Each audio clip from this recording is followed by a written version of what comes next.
Green card এবং মার্কিন নাগরিকত্ব কড়াকড়ি জারি করল আমেরিকা। জানা গিয়েছে, মার্কিন প্রেসিডেন্ট ডোনাল্ড ট্রাম্প ১৯টি দেশের নাগরিকদের দেওয়া গ্রিন কার্ড এবং বাইডেন আমলে অনুমোদিত আশ্রয় মামলার বিস্তৃত পর্যালোচনার নির্দেশ দিয়েছেন।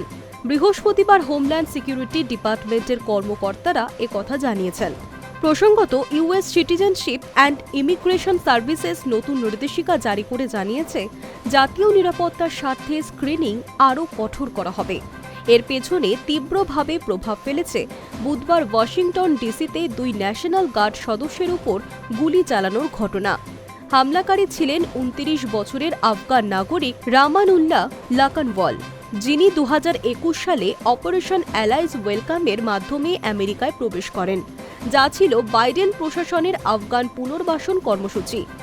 ইউএসসিআইএস ডিরেক্টর জোসেফ এডলো জানিয়েছেন, নতুন নীতিতে আবেদনকারীর নিজ দেশের নিরাপত্তা ঝুঁকি মূল্যায়নকে নেতিবাচক ফ্যাক্টর হিসেবে ধরা হবে। তার কথায়, আমার প্রথম দায়িত্ব প্রত্যেকটি বিদেশিকে সর্বোচ্চ পর্যায়ে যাচাই করে অনুমোদন দেওয়া। আমেরিকানদের জীবন সবার আগে। কোন ১৯টি দেশ অন্তর্ভুক্ত? কর্তৃপক্ষ জানিয়েছে, পর্যালোচনার আওতায় থাকা দেশগুলোর তালিকা সেই জুন মাসে রাষ্ট্রপতির অধ্যাদেশের সঙ্গে মিল রয়েছে, যেখানে পূর্ণ বা আংশিক প্রবেশ নিষেধাজ্ঞা আরোপ করা হয়েছিল।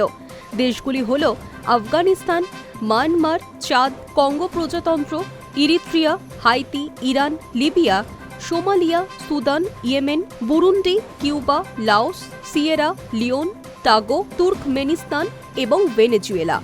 এডলো দাবি করেছেন, গত ৪ বছর বাইডেন প্রশাসন মৌলিক ভেটিং ও স্ক্রিনিং মানদণ্ডকে দুর্বল করেছে এবং ঝুঁকিপূর্ণ দেশ থেকে দ্রুত পুনর্বাসনকে অগ্রাধিকার দিয়েছে।